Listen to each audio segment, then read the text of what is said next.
juin 1921 et attitude de Papa Simon Kimbangu à l'aube de cette journée.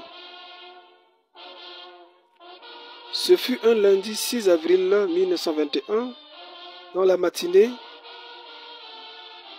Papa Simon Kimbangu s'est rendu compte que depuis le matin, il n'avait pas encore guéri un seul malade comme il le fait à l'accoutumée. Il va prendre son bâton sacré où voilà, il grimpe sur un palmier se trouvant à côté du deuxième cercle à proximité du temple, place où les photographes développent leurs photos. Pour ceux qui ont l'habitude de venir en Kamba, ils ont bien la connaissance de cet endroit. Il l'oriente dans la direction des 4 coins cardinaux et déclare avec une voix forte que ceux qui viennent vers moi trouvent guérison au nom de notre Seigneur Jésus-Christ.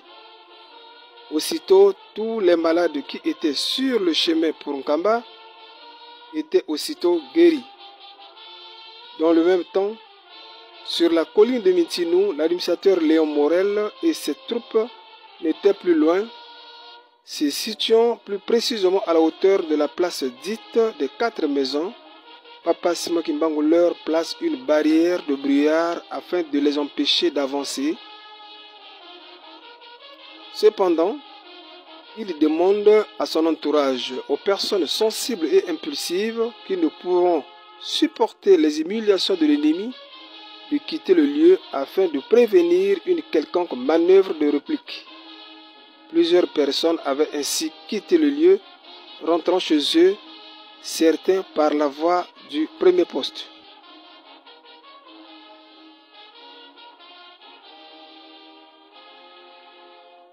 Papa Simon Kimbangu sauve sa famille le jour de ce tumulte généralisé.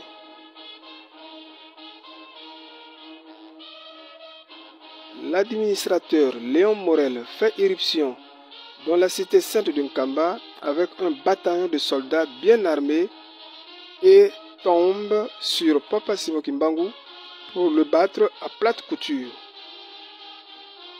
Papa Simon Kimbangu étant divin, un personnage à la fois omniprésent, omnipotent et omniscient, avec un deuxième corps dans le même instant, vient prendre sa famille, en l'occurrence maman Mouilou Marie, son épouse, Papa Dialungana Kiangani Salomon, son deuxième fils, qui n'avait que 5 ans d'âge, puis Papa Diangena Kuntima Joseph, son troisième fils, qui avait 3 ans d'âge, par les déposer à Ndimankenge vers Tadzi. En lieu sûr, pendant que Papa Kisole Kele, son premier fils, qui avait l'âge de 7 ans, toujours sur le lieu de tumulte.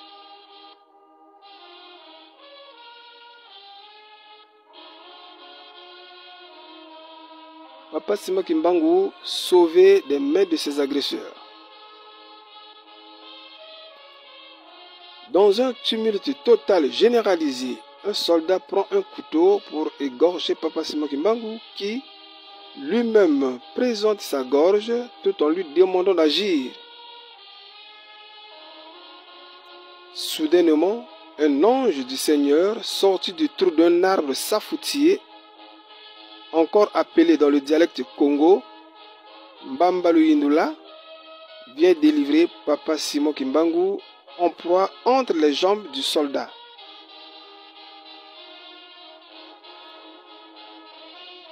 L'emmena d'abord sur la place de l'ancien poste numéro 4, lieu où est érigé le musée Simon Kimbangu, puis il le conduit à Mwanza Kienga.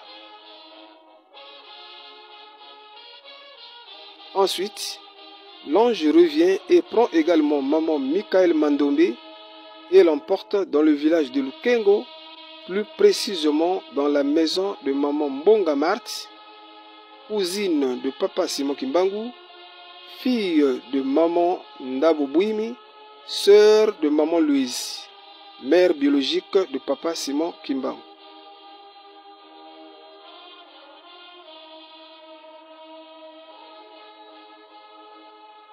Incident macabre enregistré le 6 juin 1921 en Kamba.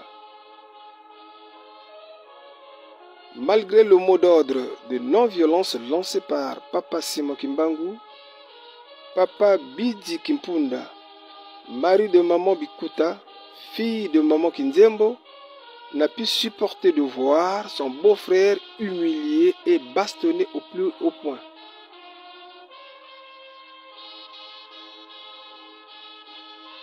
Il va se servir d'un morceau de brique pour lapider le soldat au nom de Mpunga. Ce dernier, blessé, va déclencher sa gâchette, libérant ainsi une balle qui va percer le corps de la fillette Kintanguloa se trouvant au dos de Maman Nyonga. À la stupéfaction de tous, la fille va mourir sur le champ.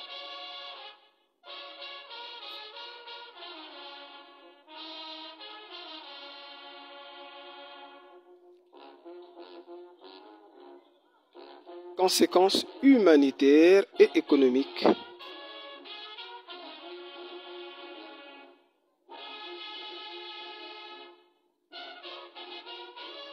Lors de cet envahissement, hormis Papa Simon Kimbangu et ses collaborateurs qui étaient présumés comme cible principale, toute la population d'Nkamba a été sérieusement prise à partie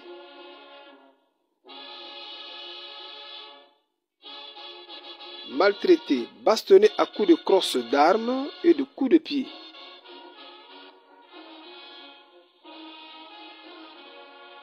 Ce fut une débandade sans nom. Les habitants fortement traumatisés ont vu les volailles et bétail confisqués, leur potager dévasté intentionnellement par les soldats de Morel.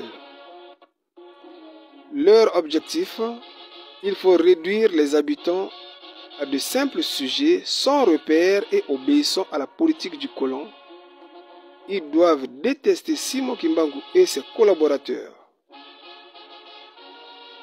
Comme corollaire, les habitants ne pouvaient plus consommer la chair du poulet ou la viande, ni même les légumes, fruits de leur propre labeur. La piscine sacrée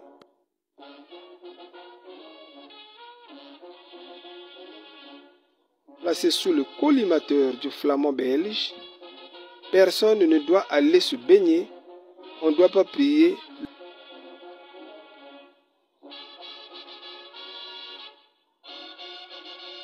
Le pillage a été systématique.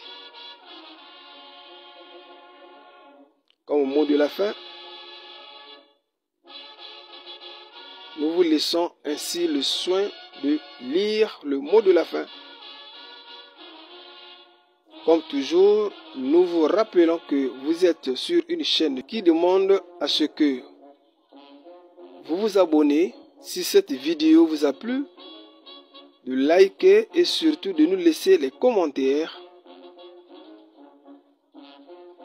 pour nous faire plaisir, pour nous galvaniser, pour nous donner du courage à pouvoir monter d'autres vidéos.